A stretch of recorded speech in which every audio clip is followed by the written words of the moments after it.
Dear students, we will study a phenomena by name of diffraction. हम लोग class में wave optics का discussion cover कर रहे थे और हमने इंटरफेरेंस, हाइजेंस प्रिंसिपल, वाईडीएसई कवर किया। उसमें हमारे पास एक टॉपिक आता है डिफ्रैक्शन। अगर आपसे कोई पूछे डिफ्रैक्शन क्या है तो बहुत स्ट्रेट सा डिस्कशन है कि जो लाइट की अगर बात की जाए यहाँ पर, या आपने लाइट की रेज ली, हमें छोटे पर से सिखाया गया कि लाइट रेज जो है आपके हमेशा स्ट्रेट लाइन में ट्रैवल करती हैं। ओके, पर अगर लाइट रेज कभी ऐसा हो कि ऑब्स्टिकल से इंटरेक्ट करें और वो ऑब्स्टिकल्स अगर आपके वेवलेंथ जो लाइट की है उसी के ऑर्डर की हो, तो लाइट कॉर्नर पे बेंड होती है। ये लाइट की जो बेंडिंग आती है कॉर्नर पे, इसी फिनोमेना को हम लोग क्या बोलते हैं, डिफ्रैक्शन। अब इस डिफ्रैक्शन को पढ़ने के मेथड बहुत सारे हैं। हम लोग बहुत लिमिटेड डिफ्रैक्शन ही क्लास में डिस्कस करेंगे, सिंगल स्लिट डिफ्रैक्शन ही पढ़ना है। तो बहुत सिंपल से जो पॉइंट मैंने यहाँ पे लिखा कि diffraction is the slight bending of light as it passes through around the edges of an object. जब भी आप ऑब्स्टिकल के कॉर्नर पे से पास करते हैं तो जो लाइट की बेंडिंग होती है उस बेंडिंग को हम लोग क्या बोलते हैं, डिफ्रैक्शन। चलो देखा जाए यहाँ पे अगला डायग्राम में क्या है। आपने यहाँ पे एक होल लिया, या आप एक कार्डबोर्ड ले लीजिए, उस कार्डबोर्ड में एक छोटा सा आपने होल किया और लाइट जब आप यहाँ से पास कराते हैं तो ये जो ब्लू लाइंस मैंने यूज़ करी हैं वो लाइट रे के लिए हैं। अगर आप ब्लू लाइन पे फोकस करेंगे तो देखेंगे कि ये लाइंस जो हैं आपकी यहाँ पे बेंड हो रही हैं। ब्लू रे के लिए यूज़ किया आपने, ये लाइट रे आपके कॉर्नर पे बेंड हुई। और जो आपकी रेड हैं ये वेव फ्रंट को रिप्रेजेंट कर रहे हैं। पहले प्लेनर वेव फ्रंट था और आपका बाद में इसके परपेंडिकुलर तो कर्व वेव फ्रंट आएगा। ओके, सर यहाँ पे बेंडिंग है, हाँ सर है। सर बेंडिंग कब कंसिडरेबल होगी, कब नेग्लिजिबल होगी? तो हमेशा ध्यान रखिएगा, बेंडिंग अगर आपको बोला जाए ऑब्स्टिकल का साइज लैम्डा से ज़्यादा है ना, तो आपको बेंडिंग नहीं दिखेगी। बेंडिंग देखने के लिए बहुत ज़रूरी है कि ए और लैम्डा कंपेरेबल होना चाहिए। जितना आपका ए का साइज छोटा होता जाएगा उतनी बेंडिंग आपकी बेटर होती जाएगी। The amount of bending depends upon the relative size of wavelength of light, wavelength और साइज ऑफ ओपनिंग, दो चीज़ों पे ही डिपेंड करता है। दैट मीन्स आपको फोकस किस पे करना है, लैम्डा पे, जो आप लाइट यूज़ कर रहे हैं उसका लैम्डा। ओके, उसका लैम्डा क्या है, और जो साइज ऑफ ऑब्जेक्ट है, ऑब्स्टिकल है, ओपनिंग है, वो ए। तो अगर मैं ऐसे बात करूँ इफ द को, जैसे मैंने यहाँ पे दो एग्जाम्पल लिए, डायग्राम बनाए, ए इक्वल टू 3 लैम्डा, ऑब्स्टिकल है पर वेवलेंथ के 3 टाइम्स है। जरा अगर लाइट के टर्म में सोचो तो येलो लाइट के अकॉर्डिंग 600 नैनोमीटर जैसा अगर लूँ तो ये आपका 1800 नैनोमीटर जैसा बहुत ही छोटे साइज़ का होल होना चाहिए। तो आपको पता है ए इक्वल टू 3 लैम्डा में बेंडिंग थी, यस सर। पर अगर मैं ऑब्स्टिकल के साइज़ को और छोटा कर दूँ, लैम्डा मैंने सेम रखा, अगर ऑब्स्टिकल के साइज़ को और छोटा करूँगा तो बेंडिंग कंसिडरेबल होगी। तो if the opening is much larger than the light's wavelength then the bending will almost be not unnoticeable. But if two are closer in size the amount of bending, अगर आपका जितना source छोटा size होता जाएगा उतना आपका bending considerable होगी। ठीक है ना। अगर आप नॉर्मल आइज से देखना चाहते हैं तो बहुत ज़रूरी है कि ए की वैल्यू लैम्डा के कंपेरेबल, और जितना ए छोटा होगा उतनी बेंडिंग आपकी ज़्यादा होगी। 3 लैम्डा से अगर हाफ होल का ए का साइज़ था, 3 लैम्डा के साइज़ का होल था, अगर मैं उसको और छोटा करता हूँ तो बेंडिंग कंसिडरेबल होगी। अब जो आपके क्लास में जो स्कूल में जो डिस्कशंस हैं वो सिंगल स्लिट डिफ्रैक्शन के हैं। सिंगल स्लिट डिफ्रैक्शन को अगर देखें तो मैंने यहाँ पे लेज़र, या फिर आप ऐसे मान लो मोनोक्रोमैटिक लाइट ली।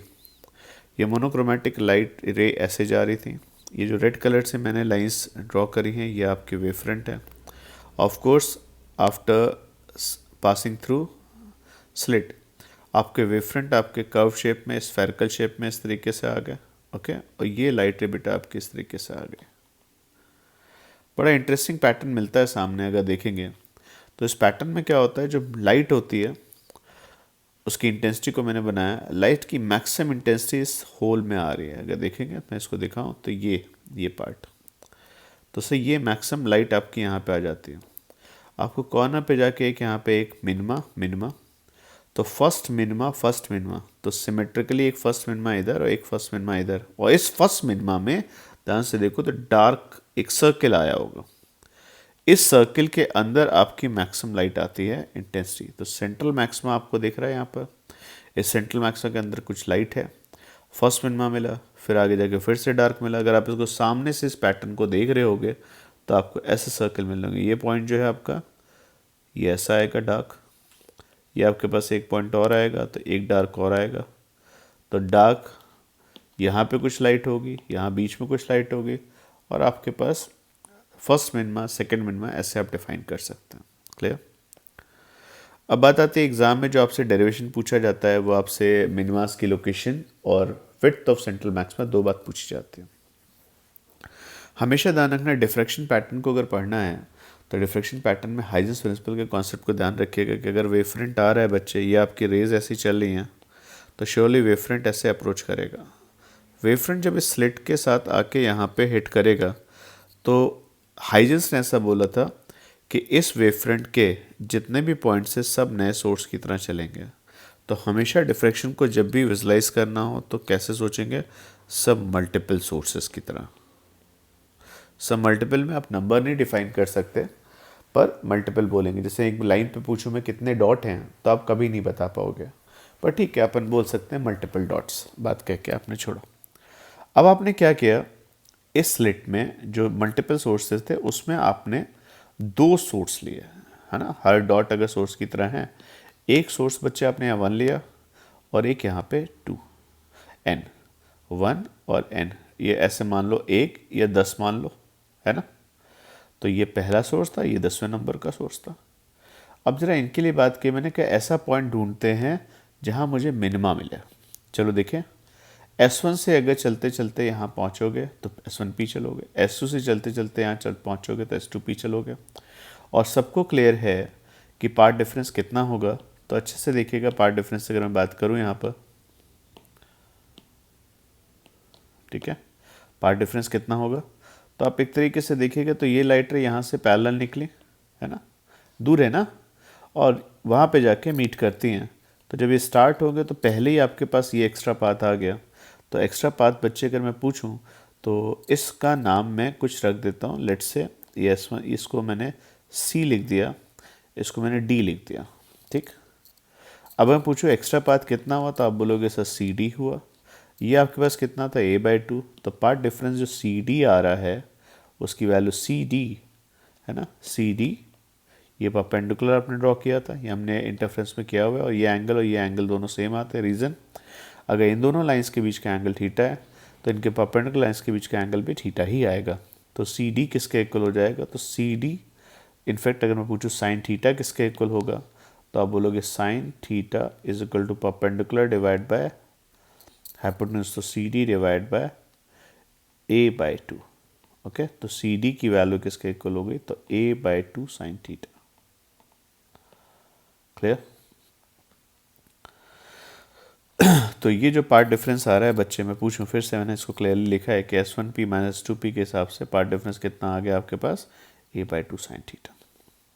अब देखो एक बात पक्की है कि मैक्सिमा और मिनिमा में कौन सी चीज़ क्लियर दिखती है, तो बोलो मिनिमा से क्लियर होते हैं कि ये वो जगह होगी जहाँ पे लाइट आपकी फिनिश हो गई, ख़त्म हो गई। तो ये 1 जो पहला सोर्स था, जो nth सोर्स था, उनके बीच का अगर मैं पार्ट डिफरेंस कितना मान लूँ, λ/2। λ/2 का मतलब फेज डिफरेंस पाई का आता है, और जब इन दो वेक्टर्स को वहाँ पे ऐड करोगे तो अपोजिट होंगे तो कैंसिल होंगे। तो पार्ट डिफरेंस इक्वल टू λ/2 होना चाहिए। ज्योमेट्री कहती है path difference A/2 sine theta है। इंटरफ्रेंस की थ्योरी कहती है पार्ट डिफरेंस λ/2 होना चाहिए। तो मिनिमा के लिए पार्ट डिफरेंस आपका कितना पे आ जाएगा सर, जब A sine theta equal to lambda होगा। इससे मुझे फर्स्ट मिनिमा की पोजीशन मिलेगी। सर फर्स्ट मिनिमा कहाँ मिलेगा, जहाँ पे साइन थीटा की वैल्यू λ/A होगी। क्लियर। अब अगर फर्स्ट मिनिमा पूछा जाए तो साइन थीटा λ/A आपने निकाला, और अगर एंगल स्मॉल है तो थीटा की वैल्यू λ/A। तो कितने एंगल पे आपको मिनिमा मिलेगा, तो आप कह सकते हो सर यहाँ से λ/A एंगल पे मुझे मिनिमा मिलेगा।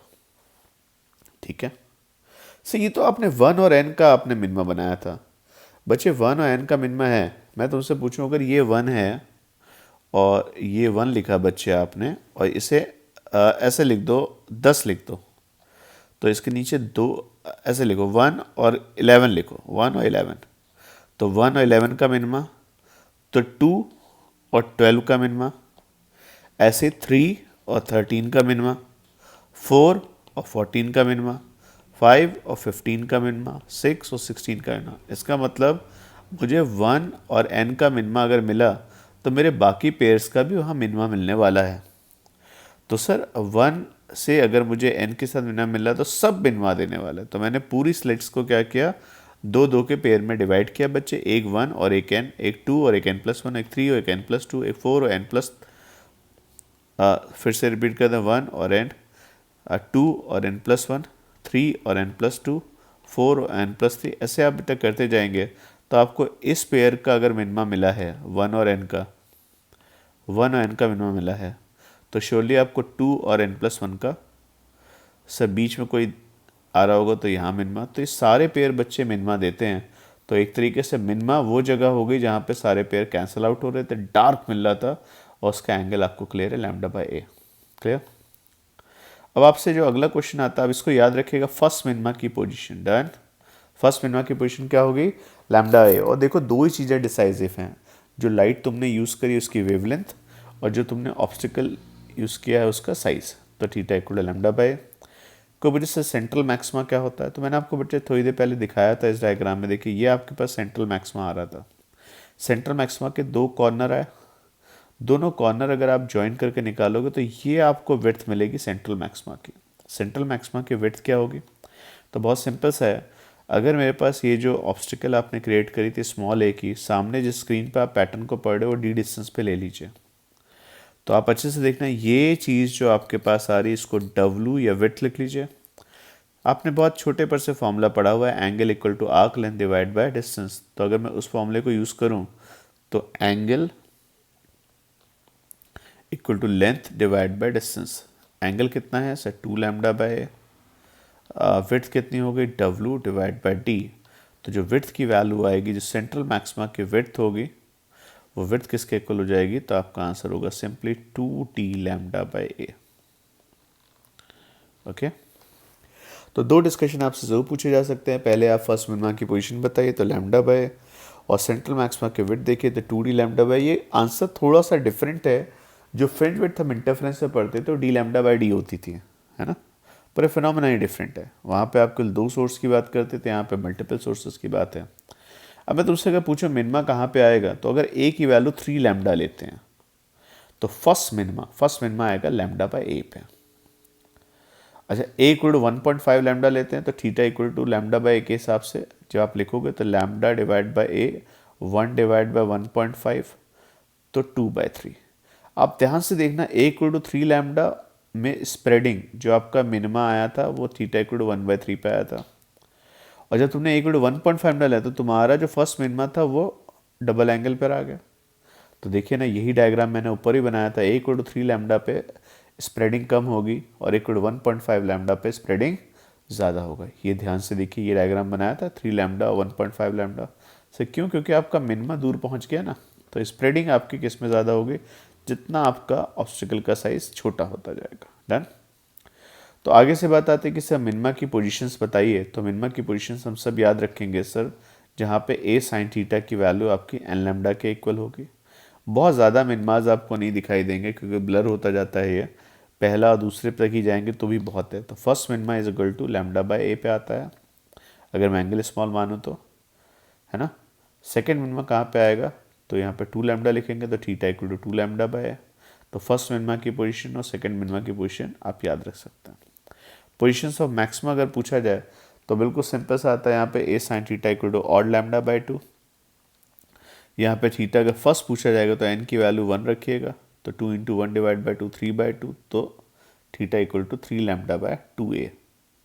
तो ये वैल्यू आपसे अगर पूछी जाए तो किसके इक्वल 1.5 λ/a। ओके।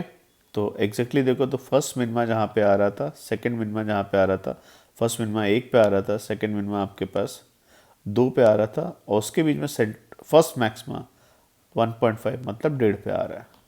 तो ये फिर से भी बात है कि बिल्कुल बीच में आता है। तो आपको जो याद रखना है, मैं फिर से ये बोलूँगा, आप मिनिमास की पोजीशन पे फोकस करिए। Theta equal to λ/a first minima, theta equal to 2 λ/a second minima. Done. Real में अगर मैं बात करूं, अगर इसको हम लोग बहुत अच्छे से पढ़ें तो प्रॉपर फेजर डायग्राम से वेक्टर अलजेब्रा लगा के हम इसकी इंटेंसिटी निकाल सकते हैं, और बहुत टफ डेरिवेशन भी नहीं है, पर क्योंकि वो कोर्स में नहीं है तो मैं उस पर नहीं जा रहा। इन कंप्लीट डेरिवेशन इंटेंसिटी को हम क्या लिखते हैं, I equal to I naught sine beta by beta whole square. मैं आपसे रिक्वेस्ट करूंगा कि आप ये फॉर्मूले को याद रखें, कभी ज़रूरत पड़ सकती है। सर किसी पॉइंट पे इंटेंसिटी जो होगी वो बीटा पे डिपेंड करेगी, जहाँ पे बीटा किसके इक्वल होगा, तो बीटा की वैल्यू बच्चे आपकी pi a sine theta by lambda आती है। तो you have to remember this कि भाई इंटेंसिटी का फॉर्मूला ये आता है I naught sine beta by beta whole square, और बीटा की वैल्यू सिंपली क्या होगी, तो आपका आंसर आएगा pi a sine theta by lambda. Definitely तुम एंगल चेंज करते जाओगे तो बीटा की वैल्यू भी चेंज होगी। भाई देखो ये बात क्लियर है कि मिनिमा कहाँ मिलेगा, जहाँ पे इंटेंसिटी जीरो हो। इंटेंसिटी कहाँ जीरो, जहाँ साइन बीटा जीरो हो। साइन बीटा कहाँ जीरो होता है, जहाँ बीटा एन पाई होता है। बीटा की वैल्यू एन पाई होनी चाहिए, बीटा है pi a sine theta by lambda, तो पाई पाई आप कैंसिल करेंगे तो ये sine theta equal to n lambda. देखिए फिर से आपके पास डार्क की पोजीशन यहाँ पे a sine theta equal to n lambda, और ऊपर भी a sine theta equal to n lambda. तो आप डार्क की पोजीशंस को याद रखिए, ऑब्वियसली मैक्सिमम उनके बीच में आएगा। इंटेंसिटी वेरिएशन आप देखोगे तो इंटेंसिटी, मैक्सिमम इंटेंसिटी आपकी सेंट्रल मैक्सिमा के बीच में होती है। सबको पता है सेंट्रल मैक्सिमा की विड्थ कितनी होती है, 2d लैम्डा बाय ए, है ना, ये आती है। फिर आपकी सडनली इंटेंसिटी डिक्रीज करती है। तो मैक्सिमाज हैं, पर मैक्सिमाज आपके वैसे नहीं जैसे इंटरफ्रेंस में होते थे। इंटरफ्रेंस में मैक्सिमाज इक्वल इंटेंसिटी के होते थे, यहाँ पे इंटेंसिटी सेंटर की मैक्सिमम, फर्स्ट मैक्सिमा की intensity I naught by 22, second maxima की intensity I naught by 63। Sir याद रखना है, अगर आप इसे याद रखेंगे तो अच्छा है। अगर को पूछे इंटेंसिटी ऑफ फर्स्ट मैक्सिमा कैसे निकाली गई है, तो आप बोल सकते हो I equal to I naught sine beta by beta whole square. सब बीटा की value pi a sine theta by lambda होती है। फर्स्ट मैक्सिमा कहाँ पे आता है, अभी लिखवाया था, जहाँ पे ए साइन थीटा किसका इक्वल होगा, 3 lambda by 2a। A sine theta equal to 3 lambda by 2a, है ना। So sine theta equal to 3 lambda by 2a। तो जहाँ sine theta equal to 3 lambda by 2a अगर आप लिखें यहाँ पर 3 लैम्डा बाय 2a लिखेंगे तो ये कैंसिल 3 पाई बाय 2 आया। तो इंटेंसिटी का फॉर्मूला होगा sine 3 pi by 2 that is 1 divide by 3 pi by 2 का होल स्क्वायर। तो इंटेंसिटी आपके आई नॉट बाय 22.5 या आई नॉट बाय 22 आती है। तो अभी जो जिस्ट है वो हमें इतना याद रखना है कि भाई मिनिमा कहाँ पे आता है। तो मिनिमास की पोजीशन सबको क्लियर है, a sine theta equal to n lambda. आप चाहें तो सिंपल वे में लिख सकते हैं, पहला मिनिमा लैम्डा बाय ए पे, नेक्स्ट मिनिमा आपका 2 लैम्डा बाय ए पे। इंटेंसिटी की वैल्यू सेंट्रल की आई नॉट, नेक्स्ट में आते आते इंटेंसिटी सडनली फॉल करती है और फिर तो और रैपिडली गिरती है। क्लियर, ये पॉइंट्स हमें अच्छे से याद रहना चाहिए। सेंट्रल मैक्सिमा की width 2d lambda by a. Okay, अब आपसे थियोरेटिकली पूछा जाता है एग्जाम में कि what is the main difference between interference and diffraction. तो मैं अगर मोटी मोटी बात करूँ तो इंटरफेरेंस में आपने 2 स्लिट ली थी YDSE में, है ना। तो इंटरफेरेंस जो होता है बच्चे आपको 2 कोहेरेंट सोर्सेस के डिस्कशन का interference due to superposition of light waves coming from 2 और आई थिंक कैसे काउंटेबल सोर्सेस, जो आप काउंट कर पाए, 2 या 3 में भी हो सकता था, है ना। पर हमारे कोर्स में YDSE है तो हम 2 कोहेरेंट सोर्स हैं। Diffraction is due to interference of secondary wavelets coming from the different points of the same wavefront. समझो ना, से एक ही वेवफ्रंट यहाँ पहुँचा और उस वेवफ्रंट के मैंने कितने सोर्स बना दिए, बहुत सारे सोर्स बना दिए। तो diffraction is due to superposition of multiple sources. Interference की जो विड्थ होती थी वो सेम हो सकती नहीं होती थी, लेकिन डिफ्रैक्शन में आपकी कभी सेम विड्थ नहीं मिलेंगी। इंटरफेरेंस में सारी फ्रिंजेस की इंटेंसिटी अगर याद हो तो कितनी होती थी, 4 आई नॉट आती थी, याद है ना, आई नॉट करके। और यहाँ पे सबकी इंटेंसिटी क्या है, सर सेंट्रल के तो मजे हैं, बाकी सबकी सजा है। आई नॉट बाई 22, फिर आई नॉट बाई 63, मैक्सिमा है ज़रूर, पर इंटेंसिटी आपकी चेंज होती जाएगी।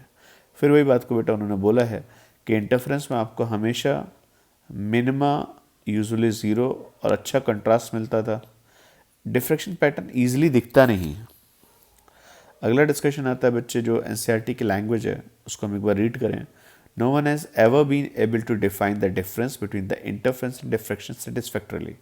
Okay, it is just the question of uses, there is no specific important physical difference between them. The best we can do is the रफली speaking is to say the only few sources. जब आपके multi countable sources होते हैं तो हम word use कर सकते हैं इंटरफेरेंस से। Okay, but if there are large number of them we can say diffraction को पढ़ना चाहिए। तो जैसे स्क्रीन जो आपको लगी सिंगल स्लिट डिफ्रैक्शन में, कोई ये बोल सकता है कि एक सोर्स है, नहीं नहीं सर, यहाँ पे बहुत सारे सोर्स हैं, क्योंकि एक वेवफ्रंट है आप पहुँच रहा है, उसके सोर्स कई सारे हैं। यहाँ पे बच्चे ध्यान से देखो, जब मैंने इंटरफ्रेंस में ड्राइंग बनाई थी तो मेरा कहना था सोर्स यहाँ रखे, और यहाँ पे आपके पास दो ही सोर्स थे। तो इंटरफ्रेंस में काउंटेबल सोर्सेज होते हैं, और जब आपके मल्टीपल सोर्स हो तो डिफ्रैक्शन आता है। ओके, ये डायग्राम एनसीईआरटी यूज़ करती भी है कि भाई ध्यान से देखिए, ये आपके पास जो पैटर्न आ रहा है बच्चे, ये आपके पास इस तरीके से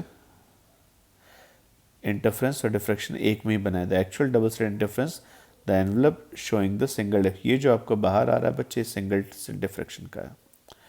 ये क्वेश्चन एग्जाम में पूछा भी गया है, what should the width of slit to maintain 10 maximum of double slit interference with central maximum of single slit diffraction. ठीक है, समझे क्या है भाई, जो आपका सेंट्रल मैक्सिमा था वो 2d लैम्डा बाई ए का है उसकी विड्थ, और जो फ्रिंज विड्थ होती थी इंटरफ्रेंस वो डी लैम्डा बाई डी थी। वो कह रहे 10 मैक्सिमा ऑफ डबल स्लिट, तो 10 मैक्सिमा कितने में आएंगे, 10 आ गया इस तरीके से।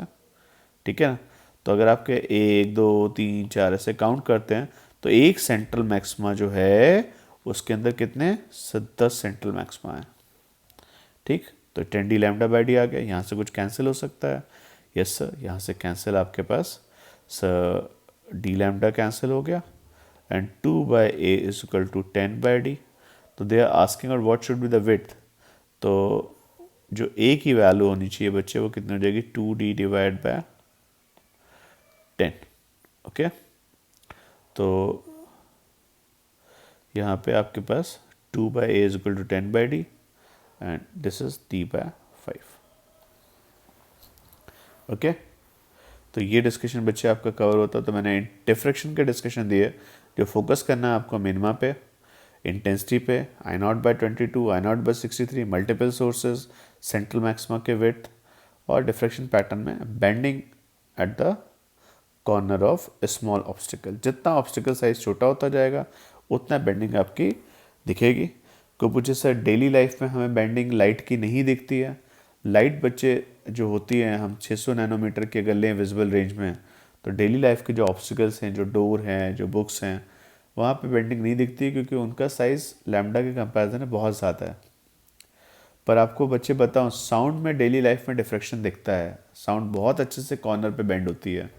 आप रूम में बैठे बोल रहे हैं और कॉर्नर पे जब पहुँचेगी साउंड तो बेंड कर जाती है। रीज़न, जो हमारे पास फ्रीक्वेंसी है जो साउंड की डेली, वो 1000 हर्ट्ज़ के आसपास है, और लैम्डा की वैल्यू v बाय एन लिखूंगा तो 330 डिवाइड बाय 1000 अगर लिखता भी हूँ तो 0.33 मीटर हुआ। तो साउंड की वेवलेंथ लगभग 33 सेंटीमीटर जैसी आती है जो हम डेली यूज़ करते हैं, और यही हमारे ऑब्स्टिकल का है। तो साउंड का बेंडिंग कंसिडरेबल है, आप उसे नोटिस करते हैं, पर लाइट की बेंडिंग अननोटिसेबल जाती है अगर आपका साइज़ कंपैरेबल ना हो। आज जितना साइज़ छोटा होता जाएगा तो उतना बेंडिंग आपकी बेटर होती जाएगी। ओके, तो ये डिस्कशन आपका डिफ्रैक्शन का था। ये बोर्ड में हमेशा रहेगा आपके पास, जेई का नेट का जो सिलेबस आएगा उसके अकॉर्डिंग देखेंगे। ठीक है, all points are covered in this discussion. मैंने सारे पॉइंट कवर किए हैं। नेक्स्ट पॉइंट पे हम लोग रिजॉल्विंग पावर ऑफ इंस्ट्रूमेंट्स पे फोकस करेंगे।